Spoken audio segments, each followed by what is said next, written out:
excited to share for the third year the Blue Indian Summer Speaker Series. The whole point of this is to get experts in front of you, get the general public access to information. These are the great networking opportunities. I encourage you to connect with the others here, follow up with them.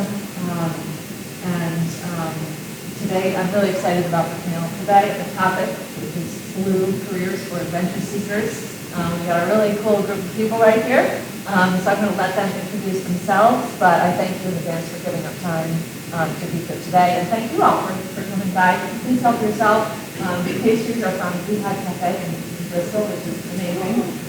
So make sure you grab a muffin or a stone, coffee.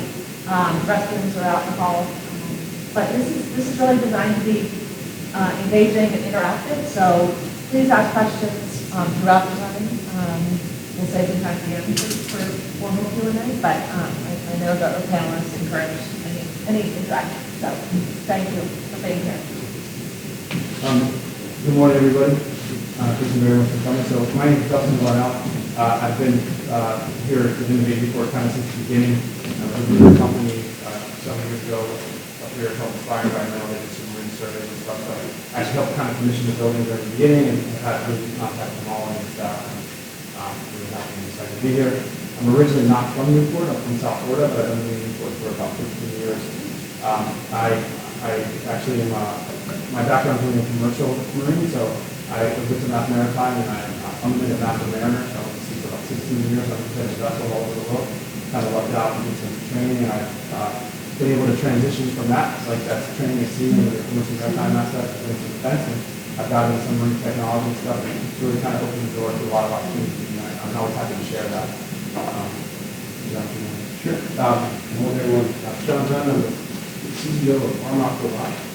It's a company based in Finland. We specialize in using autonomous robots to pull ship hulls. I grew up here, actually. The last time I was in this building, I think it was the fifth grade talent show. But I grew up in Newport. My parents live around the road. My family's here. So pretty fortunate to have grown up here. I also attended Mass Maritime with Dustin. And from there, I launched into Army and seagoing career for the first part of my life, and then the second half has been in subsea robotics. So a number of pretty fortunate opportunities allowed me to kind of end up where I am now, which is running a company that leverages intelligence and marine technology to clean ships, which can deliver on a promise of clean operations. Clean ship, anyone that's elevation knows, clean hulls go faster. The same thing applies to a ship. If you can do that, you can significantly reduce the amount of CO2 entering the atmosphere and achieve some measure of health. Morning all. My name is Tom Muckrow. I'm at the other end of the spectrum. I'm with no credentials. I'm really sailboats are professional, wide range of sailboats. And I recently started a tech company that deals with low bandwidth, high latency video communications. So video comms offshore or mining and agriculture. So 20 years in the sailing industry or closed racing industry has taught me a lot of unique skills, but nothing nearly as technical or established as Mr. Jones. So I'm very grateful. Tommy humbled himself. I'm really highly regarded for his experience in development. We'll get into that a little more. So I think the format of this conversation is really going to be kind of open. We weren't really sure what the audience was going to get. We're really happy actually to do it. We're trying to kind of represent the message here locally with some people in the room. So I think we'll go through some slides. Feel free to kind of step in and ask. They're kind of in any order, so I'll go through mine and kind of get the other one and try to keep it moving. So again, Dustin Larnell, and I'm just kind of going to go through the linear process of my career path and how I started, how I got into the industry, and kind of some of the opportunities that I've been given, and then how that can translate into today's world, and how people can kind of take advantage of this. And I feel like my experience, and I think it's all of our experience, we've got a good idea of how the overall marine industry is real economy works.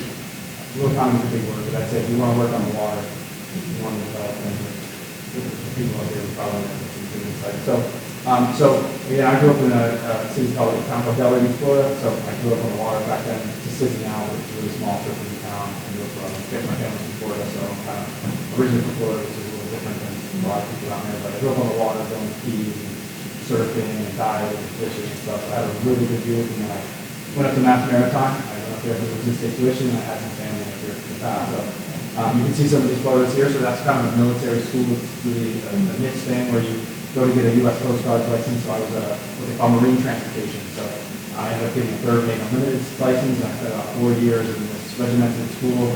For better or for worse, it was kind of an interesting time. There was really a lot of positive things that came out of it. It was really tough time to also kind of do that. So what it did do is leave a lasting opportunity where I was able to capitalize off that. So right out of school, I went into the U.S. Merchant Marines. I did some time trying to work for a union. So a lot of times the U.S. Merchant Marines are a union. So I tried to get on with the unions, National Pilot, which is a really high-paying union. It's kind of prestigious to do too. I spent some time in the ports, Charleston, New York, Jacksonville, trying to get out, and I couldn't get a job. So I took probably the lowest paying job you could get, and I ended up in Japan for about 2 years. So that's on the U.S. Marine Series in Sassuolo, Japan. I spent a lot of time working as a third mate. You can see that for the Merchant Marine crew. I got some very good experience. That's NAVO, so we're doing some really that's type work all over the world. I spent some time in Persian Gulf, all over the LOC, had shipyards in Singapore and Japan. Just great experience, great people. In the end, though, the Master Mason pilot lost the contract, the AMO lost the contract to Master Mason pilot, and I kind of had to make a decision. So I ended up kind of coming home. I spent about probably, I think I did 7 months one time on a trip, nonstop, and so 50 days at sea. So that's the extra thing I'm out. So you do that for a few years. My brothers and sisters kind of grew up. So. And then from there, I ended up taking a job in what I call offshore energy. That's a little bit of a different sector of vessels, but it's really the offshore oil and gas sector. So I ended up in the Gulf of Mexico. And those sound the same, like if you're working on boats, but they really are different. It's a whole different set of credentials. It's a whole different set of rules for operations. And that was really a good opportunity for me because it kind of dove into just being a person that drives boats, which is a relatively simple process, although very important. It's kind of driving around. I got into something called dynamic positioning. And then dynamic positioning is really the first, what I think of that as dynamic correctly, you won't see this, but from dynamic positioning operations, it's really the first categorization of autonomous ships. It's essentially an engineering of a program on vessels, and this is very large vessels that keep the vessels in position. So there's an internal system of components and auxiliary systems that all function as one unison in order to kind of keep the vessels in place. And it's a very established industry. If I had to say one thing, that was probably the best thing I did in order to kind of have opportunities ashore, because it really got me into the engineering and the program. It changed my mindset essentially from kind of like overseeing ship operations to really overseeing large industrial systems. When I first went to the Gulf of Mexico, it was really before there was, say, an oil boom, so it was not the prettiest of places to work. It was kind of southern Louisiana. You're going to take a bus down there, and you're going to work until you drop, kind of thing. But it was a good job at the time. But then, after, you guys remember, I was down in the Gulf of Mexico during the Katrina time, so that's pretty early. And after that, there was a big boom, and the industry kind of exploded. And I was lucky enough to ride that boom. So spent about 3 years in the Gulf of Mexico, and then I got some higher up the captain asked me if I wanted to go to another company. I ended up going to Singapore, so I was part of the commissioning team in Singapore for a new build. I had an apartment. I helped build a vessel. It was probably another great experience. I learned how to build ships, and we built that. And then once we commissioned that ship, we brought it around from Africa and Asia, and we were supposed to go to the Gulf of Mexico, and we got diverted because there was a switch in the contract. So I was with a group of Americans, they switched the contract, and we were going to Brazil. So I went to Brazil, and I was there in Brazil, kind of in the beginning, it was all Americans, and basically they started replacing people with Brazilians, but I kept moving up. So I was able to move up to be eventually chief officer. I never sailed captain, but I sailed chief officer for 5-6 years, and I stayed in Brazil for 9 years. So I worked down there, I speak fluent Portuguese, I had a crew of 60 people, all Brazilians, another really good experience, gave me an opportunity. So I literally worked down there. I had a social security number from Brazil, I filled my time, and the whole time I lived in Newport. So you would never know this, but there was someone living in Newport that's crew changing going down to Brazil, but there's a few other people too. So that was good. In 2016, there was a downturn. Which you didn't really feel here, but about 2 million people were laid off. He's saying that because it was quite impactful for our group. And I found myself on a 5-year contract with really good salary, a really good day rate, and then all of a sudden not extended. One of those contracts was lost. Everybody got fired except for me, 2 Dutch captains, and another American engineer. We went to another vessel that actually had some really negative things going. It was run by a company called Savon. It's actually run by French. There was a bunch of French captains and stuff, and they had a fatality, unfortunately. And I was asked to go over there with these Dutch captains, and we had to basically set, like, that's a really impactful thing. If you're on a boat or you're operating with a bunch of other people and someone dies, I hope you never have to do it, but it changes things quite clearly. You know, you work with some. Due to operational failure, not like. This was a mistake. Someone was working on an elevator. It was a pretty horrific thing. And you know, these are people they've been working with for 6 years. You're not just like working with them every day. You're like, you literally eat lunch with them, dinner with them, they're all friends, they know each other's families and stuff, and that goes in the diet. So, I mean, we went over there, we're asked to kind of change, they usually change up the management. So that was really good. We were able to actually kind of change things. We improved with really low hanging fruit. It wasn't a good operation. It was really none. And I survived there about a year and a half, but that contract too was about to be lost. Like it was just in, kind of in the air. We weren't sure it was in the contract and they weren't signing the contract. So I came home and decided to come home to see which I was going to do, and I went back to graduate school. I went back to graduate school for facility management back in Mass Marathon. I knew it was going to be difficult to come home and kind of get a job because nobody really knows what the chief officer does. And I got a job at Electric Boat, and I worked there for a couple of years. I guess I wanted to, for the audience, for people, this is ideally we can target people that want to get into the industry or transition to the industry. So one of the things I wanted to highlight over time is some of the adventures that this is at, because I really think that the marine industry is kind of a yin yang thing, where you do a lot of work, you're always working offshore, and so I just want to highlight some of the adventures. You can see here, working offshore, I've been everywhere, literally everywhere. And then also I'm an avid surfer. I go to Florida. I surf here all the time. I go to last night because I have kids. But I've been able to travel. That was kind of a thing. So I lived in Hawaii, spent lots of time in Central America, spent a lot of time in Indonesia. Actually got a captain, one of my friends who John knows, actually didn't make it to Maritime. He went before to run the boat in Indonesia. So I think he's applicated. So I captained a boat in Indonesia for a while. That's my wife and I down in Rio, where I spent 9 years. That's a flight in Namibia, Africa, crossing the Kalahari Desert with another crew. We were cruising in Namibia for Zanzibar, and then that's Trevally. So I guess that's something I would resonate with people too, is the question of what it looks like to see. What do you get? What do you get? What's the takeaway? What are the hard parts? The good parts, that is definitely the good part. And it's been able to evolve with my life and what's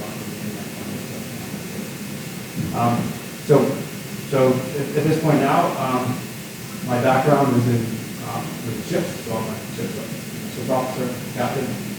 But because I was able to get into marine technology, I now represent, I work with a company. I'm the U.S. country manager for Osbit, which is an engineering firm based in the UK. We're into offshore wind, so we do a lot of the customized equipment for offshore wind installation. So you have some trenching assets there. Right? I help, really my main role is business development, but I'm also helping support some services and stuff that also goes in the supply chain. Actually, that picture on the left is the Scala Focal Wind 2. It was in the harbor for Newport the other day. So we built the equipment that's on there, the up indication for the monopile. And this is a plow. This is also in the northeast of the U.S. that's being done in the border clearance from one of the projects. And it's really volume to a place where I'm very lucky, and I have a good paying job, and it's exciting, and I encourage everybody to find the opportunity to this. I'm going to pass it over to John. Okay. So, John, and I guess the first time I started that Maritime, it started here because I obviously went down here thinking about that. I went to elementary school here, and I went to Rogers. And at Rogers, I was in the marine technology group that Newport Career Technology Center and the Marine Occupations Group. Really set, to your question, kind of set me up. Arguably in high school, I was pretty lost. I didn't know what I wanted to do. And I think in life you need that one friend who always seems to get you to hot water. I had one.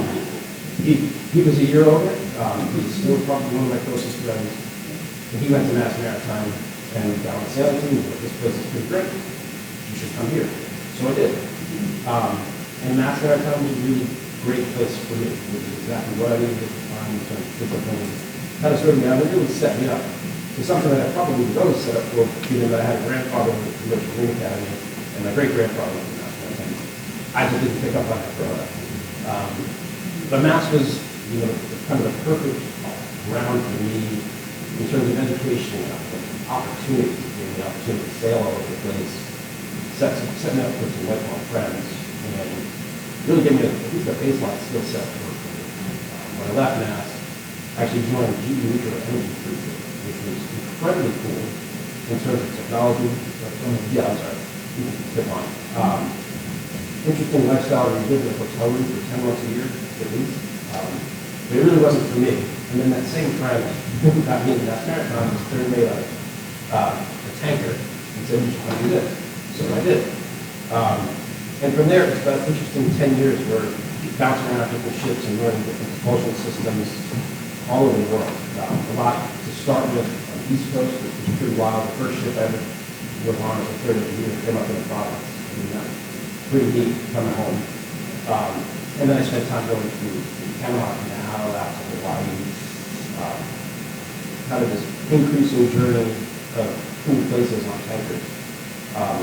And ultimately landed me over in Africa, in what looks like a tanker that doesn't go anywhere, called an FPSO, where we were processing propane and butane into liquid fuel that would offload to the European markets. And it's really, Well, I was just going to say, I think one of the important learnings to John and I was at that time, it's funny to hear you say that you went to the process. So I was like a troublemaker, and he was like doing all the positive things. So, but I guess, I wouldn't bring training people for the engineering. That's right. Maybe yeah, sure. So, dust and dry ships, I make sure the engine's running. So I never see the sunshine. I'm like a hunter. I sit down below an artificial light and make sure the system's going. They get us safely where we need to be. And Patrick, the friend that I just referenced to, was a Marine transportation. So I think that's probably why our friendship works. It's a really nice synergy and partnership now. Over in Africa was wild, eye-opening. I spent all these times on U.S. ships, fundamentally working with, with countries, please, going over and inserting yourself into a foreign country where you were really a guest. And your real obligation is to train and work with the foreign nationals, with the international crew, was something that probably I needed in terms of personality development and management development. It was a really great learning environment to go there and have a guest and see, flying over Angola every month was pretty wild. I learned a lot. It was a great kind of 2 years. And then, that same friend was started an ROV company about 10 years too early for the wind farm stuff I was telling you, based in Portsmouth. So an ROV is a remote operated vehicle, remote control center, using to do any kind of thing with the fuel. But they were growing in Portsmouth and they needed some help and convinced me to take a leap into startup. Arguably right before this downturn that Justin referenced, which was probably the most intense few years of my life that felt like a decade, where we were young enough and dumb enough not to know what we couldn't do. And I think this is a really important thing to understand for everybody in the audience. This is something I really like to highlight. So I'm at sea, and I'm down there, and I know John and his friend Pat quite well, right? They started a startup using underwater technology with a very new technology in Newport. Okay? They built up a startup company in this marine tech and were successful not only locally, but I would even say definitely regionally and globally, potentially, right? And it's a startup in Newport. Some people do. So this is before any of this flew concept. So, yeah, absolutely. I mean, I guess we were too far in front of it. We actually did some of the install work for the Block Island farm, decades before all this. We laugh about that a lot now. We're like, we were so far ahead and missed the boat. But yeah, we really did. It's ironic. Well, we were afforded, again, these kind of incredible opportunities because a couple of people saw some unique innovation in us. We were too stupid to say no to some stuff. The picture in the kind of top right is us inserting a double isolation plug in the bottom of the drill ship so they can take a valve out underway. So they wanted to take a valve out that was on the skin of the ship, otherwise the ship would flood. one important thing to understand about what he's saying about the vessels is These large offshore drilling vessels, they never come ashore. They're 600 feet long, $1 billion, and they literally spend 12 years. Can you give a specific example of something you were too stupid to say no to? Yeah, just I'm not about so long. So that picture right there, the video monitors and that thing stuck in the hull, is a steel plate with a rubber plug, another piece of steel and some flotation that we designed that our robot could jam inside the hull. And then they took a valve out of the drill ship that's 1,000 feet long out in the middle of the Gulf of Mexico. So if it failed, the drill ship's going to sink. It's something that I drew up on a whiteboard, and we're like, yeah, I think this will work. And then they bought off on it, and then they let us go do it. Over Christmas in December 2015, I was on the drill ship with the guys, and we put it in and we inflated it, and then called the engineer to see if it was leaking, and then they pulled the valve out, and then we put it right back in. They were supposed to, but we spent the next 2 days scared to death. I was scared to death that this thing that I came up with on a whiteboard was going to sink this ship, and that valve was how we were going out. So that was one of the things. But that one thing led to all this other stuff with ENSCO, and the downturn that Dustin referred to was terrifying because it was small. We nearly always had money, but we had kind of unique customers that were showing up. And one of those that kept seeing was Oceaneer, which is like the 10,000-pound gorilla on the street. And he kept showing up on ships where they were the incumbent for their big robots for supporting the drilling work. But we were doing these things that were off-book. We developed a technique for using these small robots for inspecting the ships and never knew what they normally did with divers. So if you put a diver in the water and the drill ship has to stop drilling, you have to go off contract. So on these contracts were spends of up to $1.5 million a day. You counted everything the drill was worth. And we could do it with a robot if we could drill. No one had done that before, but again, that was one of those too stupid to know couldn't things. And that led into Oceaneering actually buying us. So we sold ice cream to an Eskimo. We sold an ROV company, the biggest ROV company in the world.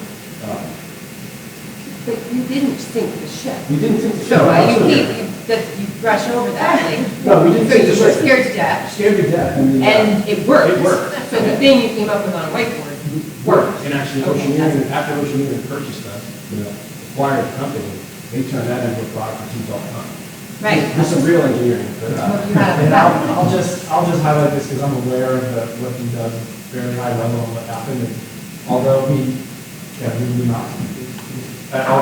says it like that, like overall, there's such an impact in the industry for SPSs that like I would see them, like I saw Pat in Brazil, like, he would come down there and stuff. So it was successful, like, And then you put a robot in the water instead of a diver and save people $1 million a day. That's Okay, I'm just clarifying what you're trying to say here. yeah. Okay, carry on. I think we can flip to the next one. So when Meridian was acquired by Oceaneering, I was actually done with, I was done with robots, I was done with startups, I was burned. And was afforded this crazy opportunity to go start an operations program for the Schmidt Ocean Institute. He was just getting into robotics. They had built their own ROV. They were transitioning this program from design and build into actually operating a robot. And we're in need of someone who could do that, and I was fortunate enough to be picked. So I got to take Sebastian from the engineering team,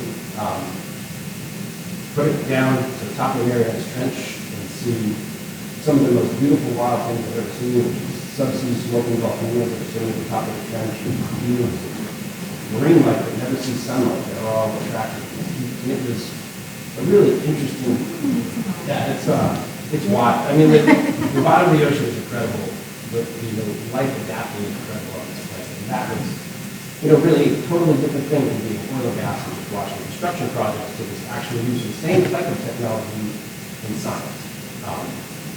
And leveraging that and pushing and seeing what the more cutting edge of robotic technology can do. It was a really interesting time. However, same friend again, who was now at Oceaneering, they had an interesting need. and presented another opportunity to go Ocean Ring. We sold the company, Ocean Ring was trying to get me to come down. The opportunity wasn't right at the time, but the new one was. So I went down and I took over reinsurance for their charter fleet and then the home fleet. Kind of increasing responsibilities, managing both and robots, which was, for me, great. You know, I have that's the goal for that, not just robots. Lead ships to operate, maintain, watch over. Which kind of led back to, that's the next one. All of these kind of roads led back home. This increasing thing about marine technology, pushing space has led me back here, ironically. I was, along the way, I certainly met a lot of people. One of those is Ben Keenan, who ran a subsea software company based in Vermont, the heart of the ocean technology company, in the mountains of Vermont. Great guy. When we had Meridian, they supported us with the technology aspect, and we were integrating their stuff. And he had a vision for using the technology stack we developed for subsea robotics. And Green Sea's OpenSea platform was installed about 3,500 vehicles throughout the world, probably the most used piece of software in the subsea world out there. But to take that technology and put it in our own robot and use it to clean a ship, and it's something that's just brushing your teeth, habitually keeping the ship clean is something the industry doesn't do. But if you do it, you have the ability to make the world a little bit better, just a little bit, by just decreasing the amount of fuel burn, decreasing the amount of CO2 release. Shipping is a contributor to 5% of the total global CO2 emissions. So if we cut that down a little bit, we know that's just at least something better for the planet. And the concept is simple. We're really used to robots running around and out cleaning our houses. Now if we take that same Luna concept and we apply it to a ship, you have something new. But before technology caught up, there was no way cost effectively to do that. And that's what we're leveraging back to your point. We're looking at using AI in the smaller aspects, but leveraging technology to do a job that couldn't be done before cost effectively or using that same technology to enhance the relationship between the robot and the human to make something better. So one thing I want to highlight is one thing I see in the big job of this is that you can look at that aspect of basically cleaning inside of the hull as like fuel consumption loss, but there's a developing market. It's like decarbonization market, right? So there's things like carbon credits, there's this things like safe fuel, carbon, like a lot of the shipping companies for commercial marine are now asking to be like ESG. There is a growing technology in that. I think you are getting into this. And I guess how does that look? Because I think that's something that could be interesting for like Southern Mainland and definitely looking for. So can you talk a little bit about that decarbonization? Sure. So interesting enough, the European market and the IMO, the International Maritime Organization, is probably further out ahead than the United States market into that, which is generally right. At least in terms of we lag behind conventions. But there is increasing pressure on vessel operators, vessel charterers to reduce their carbon footprint, and that can be alternative fuel. So we're seeing LNG enter the market, methanol, hybrids, sailing, big giant metal sails on bulk ships. The world is literally going back to where we started in terms of the sailing cargo around the world. But all of this is aimed at reducing carbon. All of these fuel sources are really expensive as well. But the one thing we always ignore is one problem that's followed us throughout human history. As soon as we put something in the water, something grows on it. And it's really that concept of cleaning a ship clean and then tying that back to the carbon thing is the easiest thing a ship owner can do. And using technology to do it, both in the coatings, making better coatings that are less harmful for the planet, maybe with the robotics technology we can actually maintain all of those less formula, is really kind of the key to help this cycle of cleaning both the ocean and the planet and kind of leveraging what the effort is to do decarbonize. Cool. I think so. Tommy, on that. Tom, everyone. Born in Singapore, grew up in Europe, and moved to the U.S. when I was 12. And was a little too focused on sports and not on education. So like 10 years. And I ended up at University of Kentucky. And then the University of San Francisco and played soccer until never really approached the water much until I was about 19 or 20. And I came to Newport for my uncle's 40th birthday party. And through a little bit of nepotism, I ended up sailing on HMS Rose, which is that tall ship at the bottom. Had been purchased by Fox Studios for the movie Master and Command with Russell Crowe. There's a book that just came out called All Hands on Deck, which chronicles the trip, the 6,000-mile trip over the 5 weeks. So that was my trial by fire. I was seasick for at least the first 3 days on an hour every hour, and then as that subsided, maybe once a week, and then by the time I got to San Diego, I just about conquered the seasickness.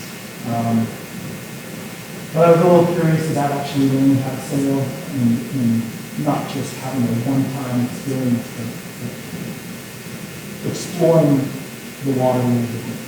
So I returned to Newport and started working for a gentleman by the name of George Hill, who owned Rotary for 18 or 19 years. So he was a 12-meter that won the American Cup twice in the late 40s, early 50s. And he is an excellent seaman. So locally, it was just had this wealth of experience, no children, became my first mentor. I then was lucky enough to be recruited onto a race boat and had another excellent mentor by the name of Scotty Bradford that taught me Grand Prix racing. And over the course of the last 20 years, I've enjoyed this very unconventional but amazing career of just sailing, racing 200 days a year. Generally, that's about 40 events in an average 12 countries. I have no certification. It's in some ways beneficial and racing to not, you don't need it. These privately owned vessels, they're not seldom chartered, there's no insurance. I think that's an interesting thing to talk about that in your story, because John and I are coming looking into certification stuff, but yet you're working on these high-level sailing vessels and recruited in order to compete. So what gives you certifications? Like what brings you into that, and what establishes your credentials in that industry? It's very much in some ways, a bit of a pack mentality. There are what they call unibrews. The younger members of the crew go through a certain amount of trial by fire or getting barked at by the elders for a few years, and then you pick up the dance sets. Everything is safety oriented, first and foremost. We folks have huge amounts of loads now. Some of the sheet loads are in the multiple tons. The tack load on a J-boat, for example, can be 8-10 tons. You'll run a load on a J-boat, it's 22 tons. And so you're operating a line that on the other end, it has 22 tons of load on it, and 20 of your friends as a team and you're in the front of the working load. So I think it's a different education and a different certification of reputation and time on the water. And there's no real way to get around it. You have to put the time in on the boats and learn how to operate these large winches and how to maintain large winches and rigs and sails. And so I think where in your careers there was a school that taught you this, in my path there's an industry that teaches it to you. North Sails, Royal Sails, Quantum Sails, for example, provide you feedback on how to set their product up properly. So you have Southern Stars, Paul Stars, Future Fibers. So it kind of makes sense what the biggest challenges would be in their line of work. So what was the biggest challenge kind of getting this education? I think I always had imposter syndrome, having started off when I was 19, 20. It was a little bit of, am I here as an athlete, or can I actually learn the art of singing? There's some science to it, but there's also a fair bit of that just understanding of all these variables and how they mix together. So I think for me, it was a little bit of commitment of always feeling like, oh, am I just doing this for a few years and then maybe come to university, pick a more conventional career path, or do I actually belong in this space? And the real transition for me was foiling. As you can see in the top left, that's in Nantucket on a single person foiling boat. I was 35 at the time and I taught myself how to drive a boat. I've been a professional sailor for almost 15 years at that time. But I never held a boat in any race at all, not even a razor in a weekend, regatta. So I thought, okay, if I'm gonna have some longevity in this career, I need to really level up and have a bit of a quantum shift in my understanding of what the roles are and how it's works. So I had a real partner in this. One of my clients that I taught how to sail conventional displacement boats wanted me to level up, so he helped me acquire a moth and came it for 3 years. And after those 3 years, I was approached by Red Bull and we built a yellow boat, F4, for a Red Bull movie in 2017. With Jimmy Spittle, who's the skipper of the U.S. LGP boat, and eventually Travis Wright, who's in snowboarding in he's the top snowboarder in the world for Red Bull. So the foiling helped me kind of stay in this game for another decade and hopefully longer. And so I transitioned from being a bowman, which is a very mechanical position, to a trimmer and someone that actually sets the boat up and sets the rig up. And my role now is steep. At any angle, for any part of the race course, my focus is just really make the boat go fast. Someone else will figure out where to go. Somebody else figures out how to get the sails up and down. And I just shape those sails and make sure that the rig and the sails are. I think it's funny that you said at first, I've known Tommy for a while, and he'd say he's not doing too much, but he doesn't have his credentials and stuff, but he absolutely does. You've seen it locally, some of the things he does when you walk down the Newport, go down the dock, and how he's treated with his local and sailing. It's like almost a group of people that are like, they're in the industry, they mix and match. I think it's similar in my industry. They're the pillars of the industry, and wherever the industry goes, the same people go there. But I also think it's important to see across the maritime industry. So I think here too, one of the things I see, we talk about the blue economy, we talk about how people are working offshore, but it's more than that higher level, right? Like it's not just, oh, this is this thing. It's like you have to dive down deeper. Like, and what he's talking about is like continual professional development. Like, we're even talking in the maritime industry now, they're adding on things for that dynamic position thing we're talking about. Like they want to do continuing professional development credit. My wife actually, she's a physical therapist. But he's doing it himself, right? Like he's figuring out what he needs to do to improve his sailing and want to his career because he's done an internal thing. So I just want to highlight This is a good time, actually, what John was discussing. In the center picture at the top, you can see the Falcon on the large white sail. It's a boat called Maltese Falcon. You can see it's nice, right? 80 meters or something like that. Those rigs are called dyno rigs, built by Southern Stars. Now, dyno rigs, long-term project is to put those types of spars on commercial vessels, on shipping vessels. So that's their play at the moment. Is there's maybe 3 billionaires in the world that are going to build these for their egregious super yachts, but there are 80 companies in the world that might be interested in having their fuel consumption mitigated by what is essentially square sail tall shipping. We're going back to sailing. You keep saying those certifications, but in the olden days, there was apprentices, so you could, that's how people learned. There wasn't this school. And that's coming back. And we could go into tech schools and the value of degrees and these certifications. Absolutely, and it ties into URI specifically. Yeah. Which actually, why don't we skip to the next slide? And I think, so actually it's the one after this. But this is for me personally, because I think my life has always followed a certain amount of athletics and competition. What is the most rewarding part of this career is the ability to to compete on somewhat of an even playing. And it just brings me so much joy to go out X number of days a month and test myself, my team versus other teams. And the best way to do that is in one day.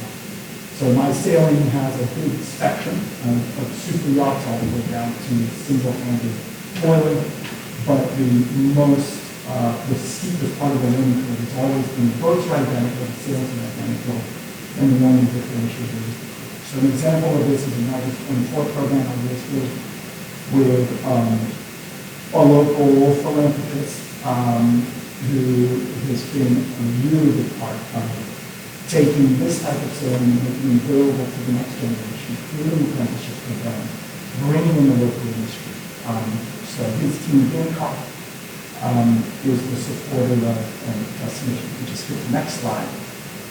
A program called the ELS program at Sail Newport, which takes about 45 young sailors at collegiate age and teaches them this apprenticeship model of how do you service a diesel engine, how do you load batteries into the sail, how do you furl a code zero prior to leaving the dock. And then at the end of the day, how do you haul the boat out of the water, clean the bottom, make sure that the build is taken care of, pack the boat up responsibly and safely. And instead of focusing on the actual competition on the water and tactics and the nuance of sail training, this program is a little bit more about how do you work as a team, how are you responsible as a group of 20-year-olds for a $250,000 asset that has been given to you for the summer or loaned to you for the summer, and you have the responsibility of organizing yourselves, reaching out for help when it's required. So these youth programs are 3 or 4 years old now. They would not have happened without Brad Reed's trust. I studied with Brad since 2008, and he's one of my mentors, and it took a bit of a leap of faith for him to say, okay, I'm going to take on $750,000 worth of liability in these boats for me to just hand over to a bunch of young adults. It took a fair bit of trust amongst all stakeholders. So the UI engineering department, especially the young mechanical engineers that we have in this program, I'd say 45 people per year. We've got maybe 30 engineers within that group. They have been really amazing the way that they communicate to each other, treat each other, treat the program. Their appreciation towards all the benefactors is very fantastic. So I commend UII and UII students for taking this opportunity to go hands and really push it forward. The other area that I think is worth mentioning in Newport is this IC-37 fleet that is promoted by the New York Yacht Club. There's one professional per team. The remainder of the athletes or the sailors on board are all amateurs. It means that there's a lot of responsibility in the hands of the amateurs. But it's been this great way to bring young sailors or even a more diverse group of sailors to Newport on more accessible boats. And so if anybody in the audience or any friends are trying to get into sailing in Newport or more competitive sailing, reaching out to the New York Yacht Club and just to start. I think one of the things I see, and this is for John and also for you, is that when you expose kids, people to the water, and I think some of the when you talk about accountability, right, competition, right, we talk about being out in the environment and learning how to work. You never know what that will do to the going industry, but it teaches that self-discipline. I know we know that, right? We see it, but we don't know which direction we're going. It's such an important thing. I think for me, growing up, it wasn't sailing, say, being out on the water with corn, but like that really was right in that. And you never know which way they'll go. But I think it's something that we have here that's so interesting and ability to kind of build people and show people the opportunities to work in that kind of environment. As an example, the top left picture here the Black Boat in Bristol, Rhode Island on the transom is, that's this EOS program. So what you can see there are 8 young adults, all under the age of 21. I believe they're all URI students in that picture. And after the first year, I was invited. The first year, I would put the team together and make sure that they all knew what their roles were. And on year 2, I was getting in, hey, you know, we've got a spot for this. Would you like to join us? And so again, they took full responsibility for that, both week in, week out, 25 days on the water, and I'm really proud of them. I thought naively that that was going to be the professional subject matter experts being covered wisdom on these young adults, and quite the contrary, you're talking far more than I've talked about. And I guess this is kind of the other thing that I'm right here. But with the you get these kids that are racing, you know, I've met a few of them right there. Is there a defined outcome, or is there connections in the sense of like where they start to define it, opens up opportunities? You know, is there I think they also somewhat naively think that professional sailing is this glamorous career that they want to go into, and very quickly they realize some of the holes in that theory within the first few weeks. You know, they see my chagrin at leaving my family to go on a long trip. They get to see that on the way out, and then on the return, when I say no, she's a medic, you know, be home. So I think they recognize that quite quickly and start to change their vision of their future a little bit more towards your path of recognizing, oh, I can sail at an extremely high level as an amateur, but I need to go finish my degree, and I want to go work on the water in a different capacity, sailing and competitive sailing as a hobby, as a passion as opposed to as a profession. Having not grown up sailing, this was always just a job. I don't like being wet. I don't like being cold. I get seasick. I'm scared of heights. This was a difficult decision. Just later on in retrospect, but I've been doing it for 20 years, and I enjoy the competition. I enjoy winning. I hate losing. So that's been what keeps me coming back.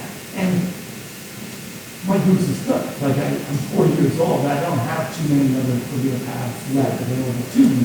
And I think maybe this is a good time to kind of transition into kind of what you've been doing and maybe opportunities that. Yeah, why don't we go one more slide so we have a bit of a visual. So I have been very fortunate. One of the boat owners that I've known for a long time had this device that you can see in the middle of the picture, sitting on his desk, and I asked him, it's a head-mounted tablet. So completely voice-activated computer that one wears on one's head and can connect to Microsoft Teams or Zoom or a variety of other software tools. It's an Android device, so you could write a digital workflow, for example, for inspection of an ROV on the deck of a ship in the middle of Brazil, so that a subject matter expert doesn't need to fly down to Brazil in order to inspect that ROV. So I took this introduction to this piece of technology and was fortunate enough to meet the CEO, and I got a job running business development in the maritime industry for this computer device company based in Washington State. And in January of this year, I started my own company, Mad Reality LLC, which is mixed assisted and virtual reality, is what MAD stands for.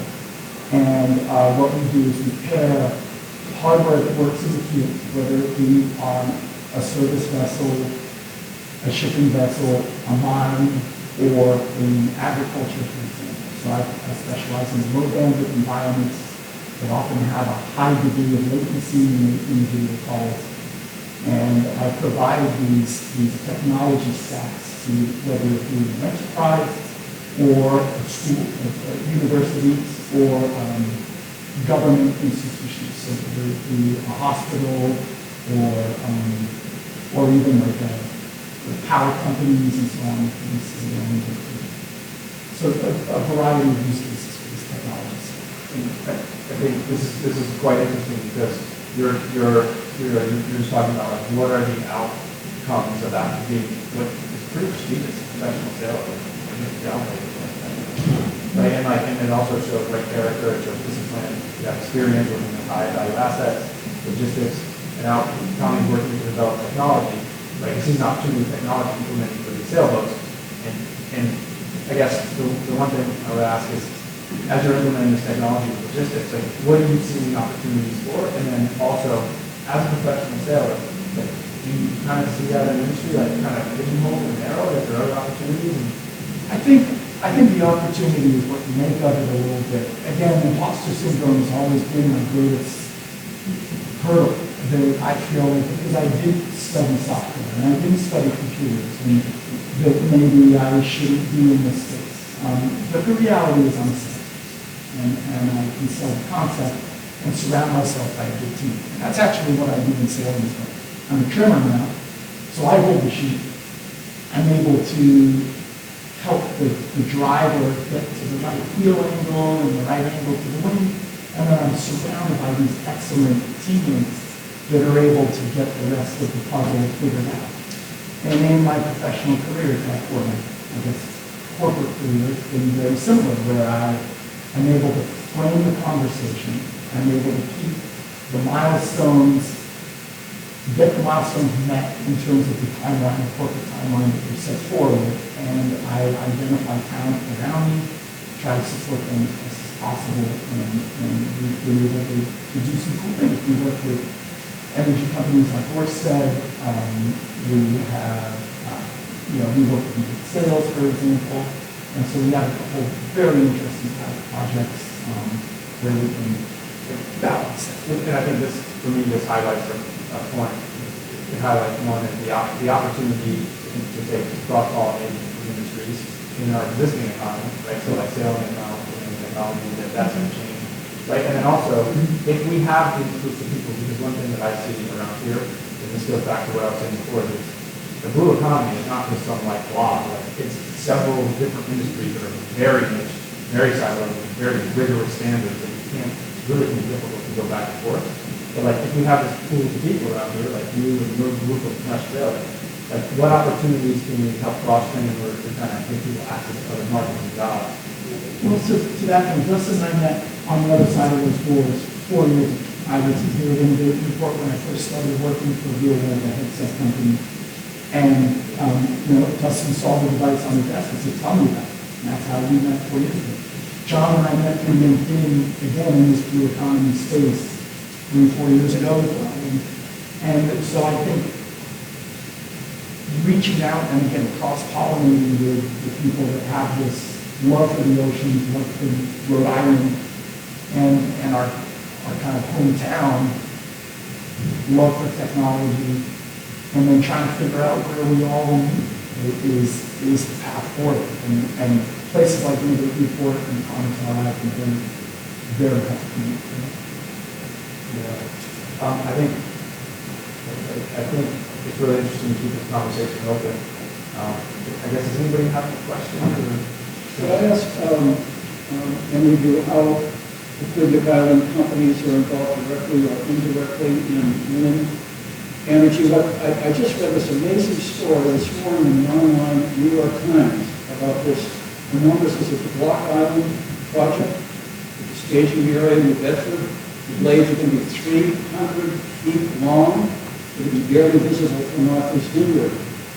I don't know if that's the only big wind project for our part of the Atlantic coast, but wind energy is this is going to be a sort of a growing sector, directly or indirectly for Sure. So arguably, Pacific Island really it's a bit unfortunate. There are a number of large projects from Massachusetts all the way down to Carolina. Everyone's got one to react. All the states fighting over the pot. They're all setting up individual flight teams to be finished in the Rhode Island and Massachusetts cooperate with it. Some of it, a lot of the projects which now see, we're seeing a lot of it. We've seen the jet, well, it's not jet, but the lift ship both of the two.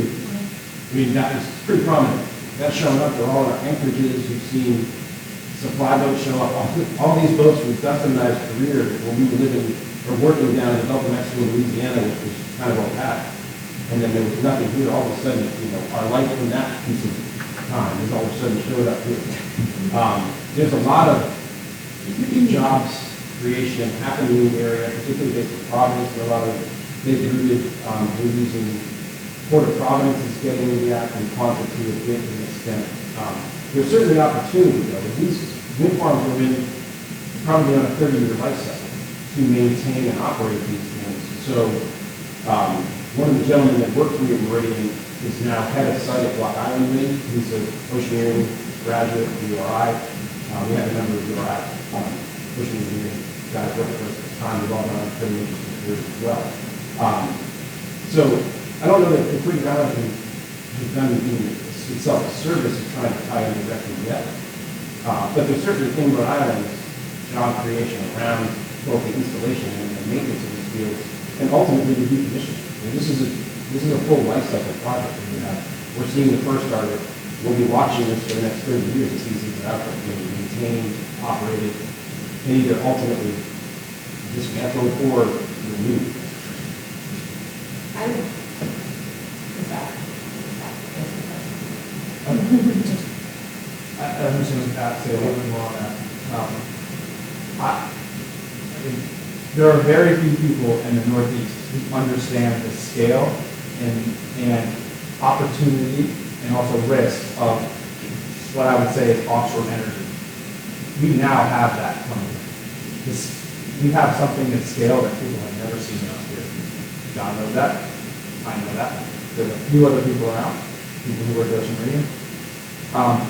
We are missing the mark on Clinic Island, and we're kind of missing the mark in general, or regionally, I would say. There's been a lot of opportunities that have been missed. And these are good paying jobs. This is decarbonization. This is an environmental impact that has been assessed for 10 years, and we're now getting construction. But the short answer is no, we have not done well. And that is part of my goal as someone, and I would say that I am deeply into offshore wind. So like John's doing ship hull stuff like that, but I'm literally in the projects. And I'm trying to bring that message here where it takes good people, Tommy's network and young people, the green trade, URI to be able to join this. But we can do a lot better. What is lacking? Because my question actually was going to be, my background is marketing, branding, communications, a little bit of everything. I was working at the chamber actually when we opened in the big Newport, so I feel like that's and then I just a little time away from reality during the pandemic. So what type of opportunities and what do we need?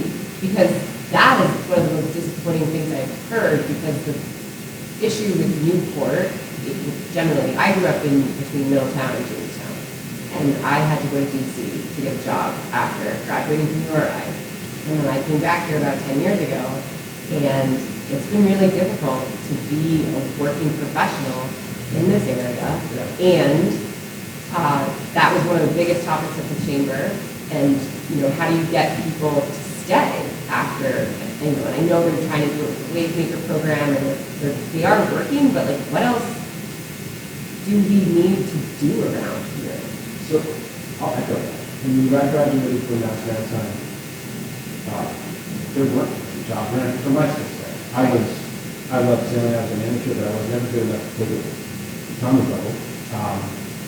And sailing gave me an opportunity to do that. But there were no jobs around here. When we had Meridian, the reason we had an office in Portsmouth was because we were Newport kids. Not because we should have been there. We had a big shop in Houston. No one had Stellar in Newport. We were actually in Ted Hillsville's office at Little Harbor. Launching boats for our interns. They're bringing our equipment in our interns. But there weren't really opportunities for this. But that's only because we really focus a lot on very bridge to their own. We don't just look just a little bit further down the road. So there's a lot of opportunities. The marine technology space down in the Cape Cod is an epicenter of marine technology. And there is a shitload of business that supports that. You know, Woods Hole is an incubator for technology that has grown 10 businesses, and it's quietly all down the state. The reason we're based in Plymouth is so we can grab, you know, the best and brightest out of Boston Tech and the best and brightest out of Marine Tech. We try to get them to one place that is somewhat related to vision. But we're right down this road. And there are these opportunities. You know, when I was starting to get into the about, you know, this is a testament to that. Try to bring startups, and this URI program. Mass Maritime program to some extent different. There's a lot of technical talent, which is looking for an affordable place to live and a place to start. And the island hasn't been there for a while. It's gotten worse.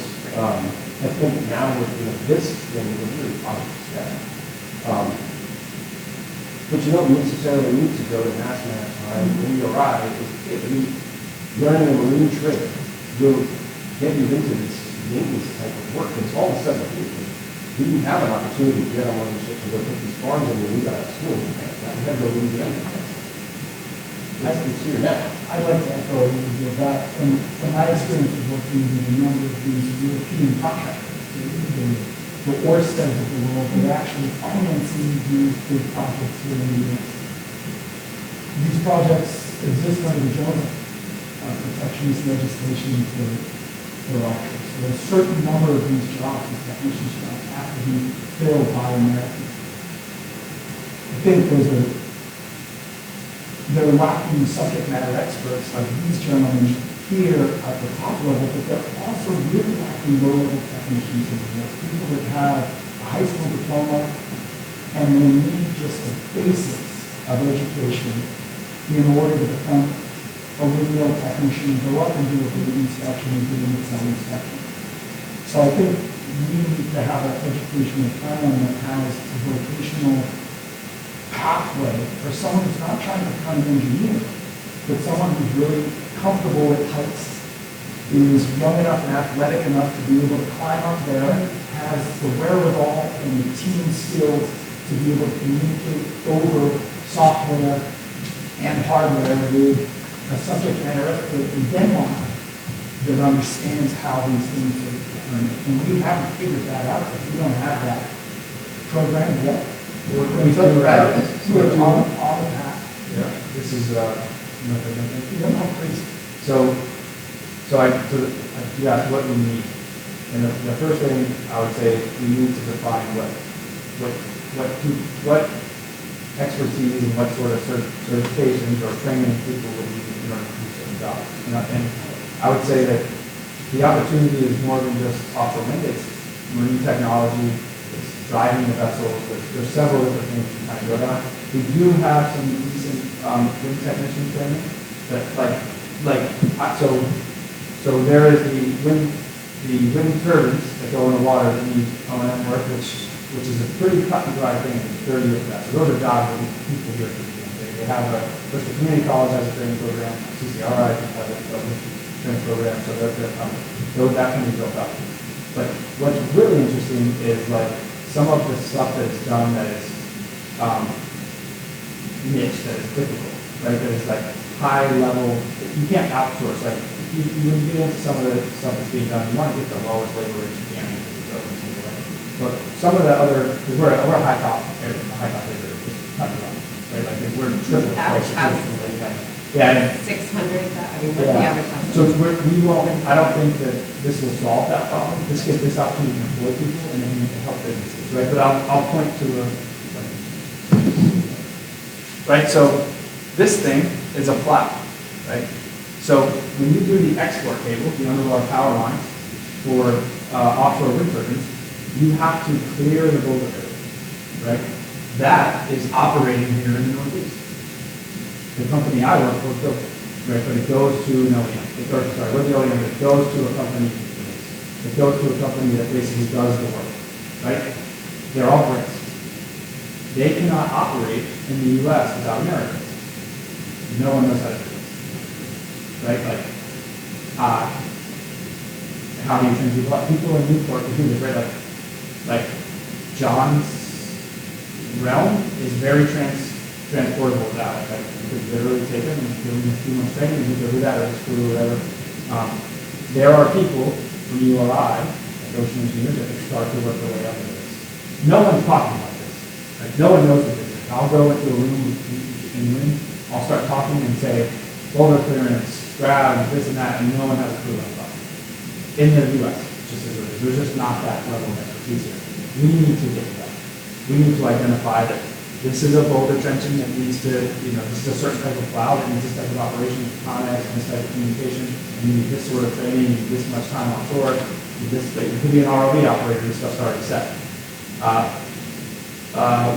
So, Same with the construction of the installation vehicles, like vessels, right? Like, we don't have American installation, they're coming, but one, yeah, it's coming, so there's one that's coming, so there's work, so, ICT, vessel operation, so, let me check it out, Windsurf, so, there's a company, there's several companies around here that, that are building vessels that are gonna be, transiting to the offshore wind farm, they're dying to get captains and maids and deckhands. Those are decent jobs. Farm boats is in general, like, they're building these SMBs. And are the people who run the fishing boats or the yachts, who is in port, doing that in the port down there, doesn't know about it, and they'll be happily trained up. And there's just incredible, going to be like the opportunity for incredible job growth, but at the same time, if like you can't provide it, like it will just go to someone else. It's like, Yeah. I mean, to follow up on that, like you had mentioned Rhode Island Commerce, everything you're talking about, there are some initiatives in Rhode Island, it's a pretty distinct economy, bigger than Quebec Island, it's probably bigger than just Rhode Island itself. When you think of, you want to be a movie actor, you go to Hollywood, you want to work in computers, you go to Silicon Valley, you want to be biotech, you go to Cambridge. How do you make this New England region sort of a hub of the economy with everything that supports that? Everything of Hollywood is food services. There's just this outgrowth of industry, and everything, like you said, is so siloed. There's all these little bright flashes of cutting edge technology, small startups, along with some established companies. How do you cross the silos and connect that, starting with workforce development and high school level? I think it's work, you have to frame it. You have to figure out where your opportunities are and cross train. So I was part of, I'm going to try not to go too deep into the president level. So I was under the NASI program and oversaw a lot of developing grades at Electric Boat. So we had NASI standards. The NASI standards, are you familiar with this? So NASI standards, they build the electrical stuff, they build all the welding trades, they get all the certifications. Those standards, I've done both, so I talked to like suppliers and fabricators around here about developing these things for offshore wind, which are generally DMV. Which is a classification side that's different. That's not really in the U.S., but you have the same people training up for these sorts of standards. But you can cross-train them, but you have to start to define the skills gap matrix for specific tasks. That is done at the defense level. That is already done. You need a certain type of cell arc welder to be done to be at CCRI in order to meet the Columbia class requirements for this stuff. But it's not done for splicing cables for the export cable for it's work. And from my perspective, we're missing the gap in a sense. And this is not Newport. This is the region is that those people haven't arrived yet. So when I first came in offshore wind and started talking, like I would talk about simple things that like it was very clear no one had any idea what they were talking about. Now we're getting to a point where people are starting to understand what's coming. We need to get even deeper and get those expertise. They're just not around. You have to partner with, like Mass Maritime partner with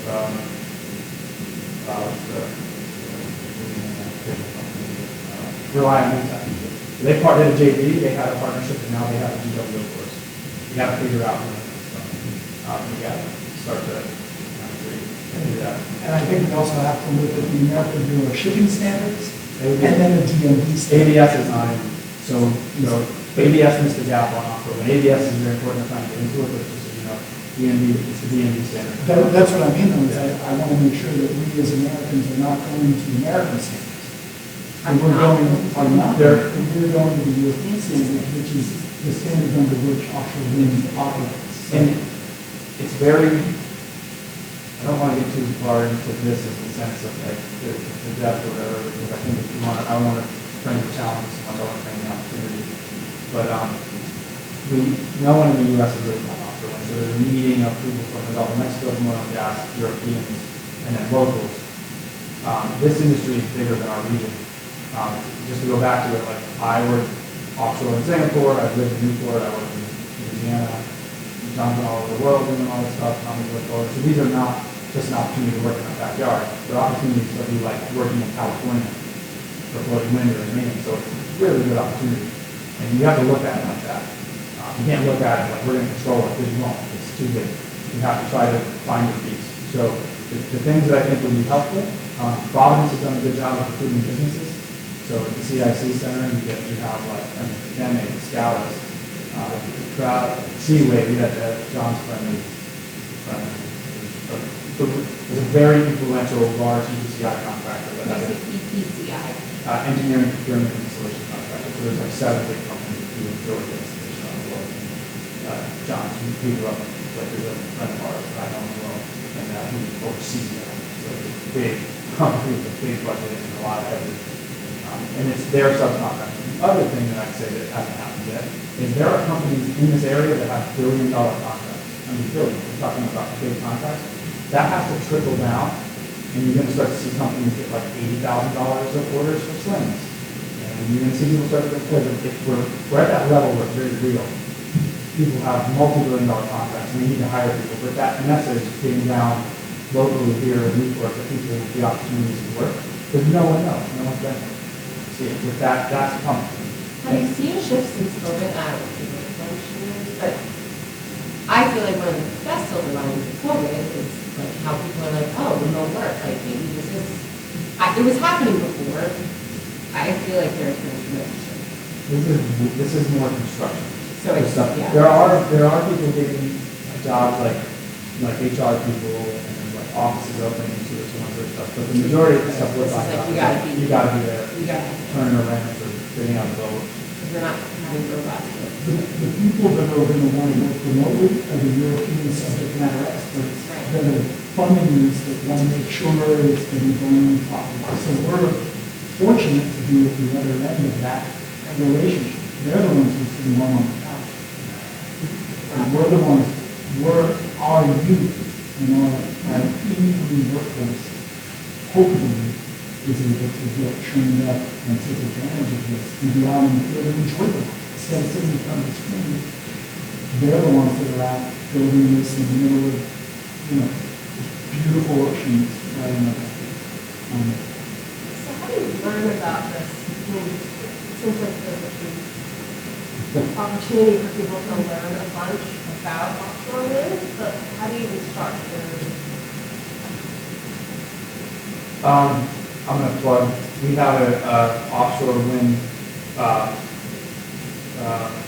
session here on August 3rd, and we have some people coming here to try that one, potentially some developers, some other people with jobs and stuff, so I'll plug that. And they're going to be like recorded, and all of the sessions are recorded. Okay. And we're going to put them on Innovative Newport YouTube channel as well as our chamber website, and shared, hopefully different career development options, whatever, further down the road. But this session, Justin's referring to, is specifically about local opportunities. I want to steer, because I see something here that, through the vision that I have, that is very important. It's that we can talk about offshore wind, because that is a huge opportunity, but there is a larger opportunity here, and that opportunity also is the commercialization of wind technology. We are in a hub where we have these expertise from Raytheon, L3, all the other companies around here that work in defense. And I think, John, can you talk about, because this is somebody who knows about this, can you just kind of give a vision of like what's happening with marine technology and some of the opportunities? I mean, your opportunities are good. Sure. We're in a time in the world where we're seeing rapid technology development. I think with the rise of ChatGPT, we're really just scratching the surface of what AI is now used to track in. We really are a hub of a place that does a tremendous amount in the advancement of underwater technology we don't talk about. Newark, right down the road, does some really incredibly interesting and spooky stuff underwater. We were kind of highlighted by what happened a week ago. You know, there were guys in the room over there that knew what happened the minute it happened. They didn't talk about it. You know, technology is rapidly advancing to remove, particularly in substance abuse, to remove humans from harm's way, both in the warfighting community, but also in the commercial world, we're leveraging the advancement of technology to remove humans from harm's way at work, changing the relationship between how you interact with robots to do a job much more efficiently, you know, potentially with less humans, leveraging more robots. But you would ask, you know, where in the world are we going to be with this technology? And arguably, relationships will change. How we do our work today will change across the spectrum, substitute and stuff. When you have an opportunity to leverage this advancement in technology and change our relationships, we say we're going to operate or interact with and supervise technology, much like the way we do that. You know, right from a very analog way to do it. And I don't know exactly what that looks like. I know we're on this weird cusp of trying to change that interaction. You know, leveraging this technology in a positive way, but trying to generally create different job opportunities for not only jobs. You know, writing managing this interaction between humans and robotics and humans and AI is probably what this transition period is, like where job opportunities will come from. Can you just talk about maybe Green Sea growth and some of the other companies that are hiring people? Because I see that right now as a really bright spot in the U.S. for like technology. So, sure. So, Green Sea, the work inside of the family. Green Sea was the first company my CEO started up in Vermont. And we have a location in Vermont, but we also have a pretty big coverage in Plymouth, San Diego, Florida, to a lesser extent. And we are co-located with them. And then we have a third company called Bayonet Ocean Vehicles, which makes a whole different type of crawling robot,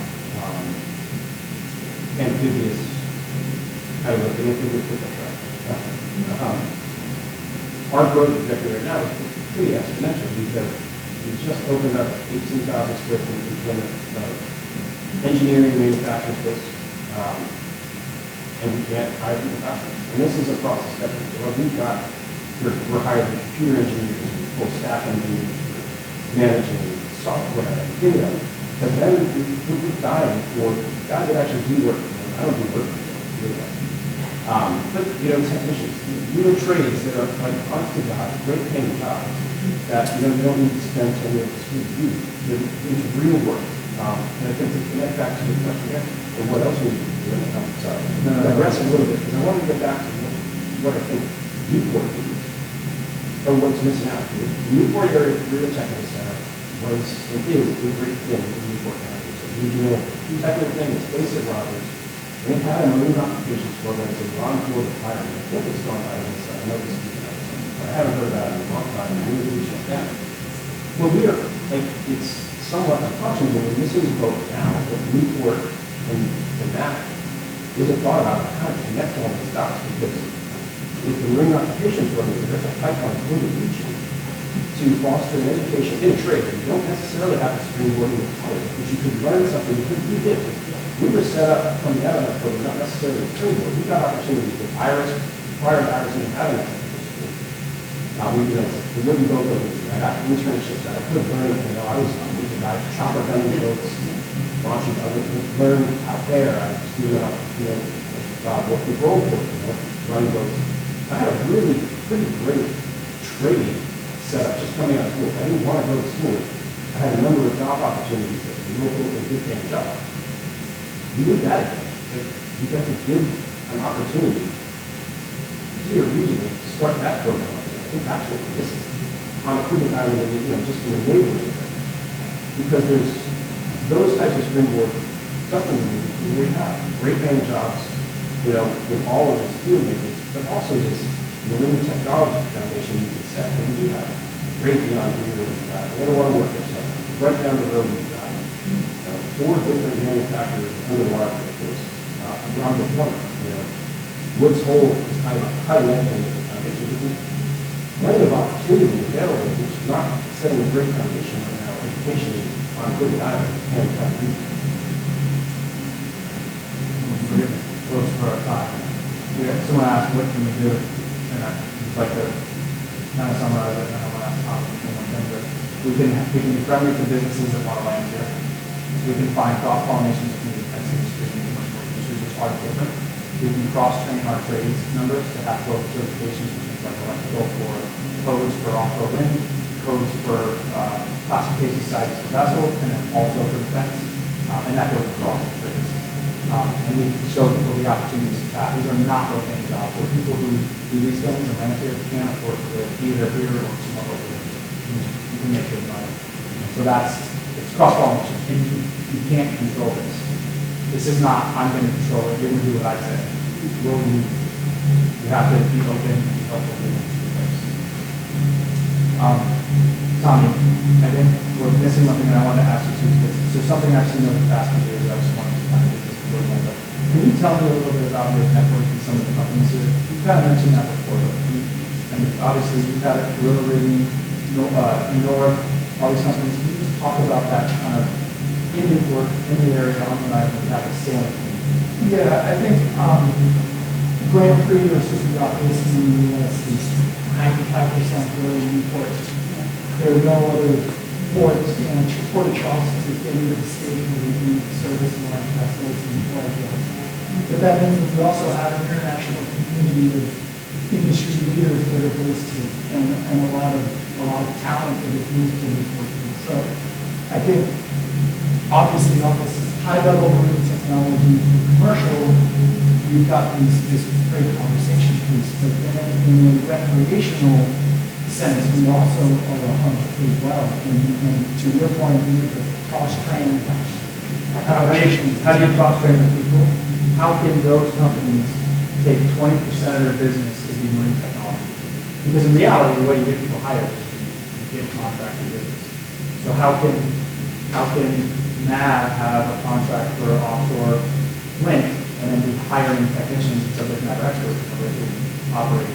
How can Armont, get a contract in the Narragansett Bay, which is becoming a hub for offshore energy, to be hiring people in Newport in order to clean vessels to save money for green?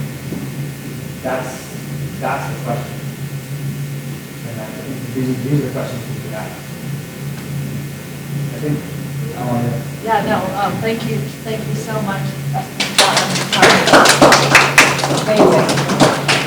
I think the stories you tell, how you got into it, and your willingness to just go with it and see what it doesn't sound like either of you had this path that you planned to follow. And there was points there you had to take a leap and just go with it. And I think that's such a testament to you. So thank you for sharing your stories. Please make sure to connect with them afterwards. We really appreciate you being here. Hope to see you next week. I do want to thank our sponsors of this whole series, Andro Industries, Region Graphics, and Newport Craft. They do the sponsors, which allow this to be free as well. So share. We want to get more people here to realize the opportunities. So I hope to see you for the rest of the summer as well. All right. Thank you. Thank you.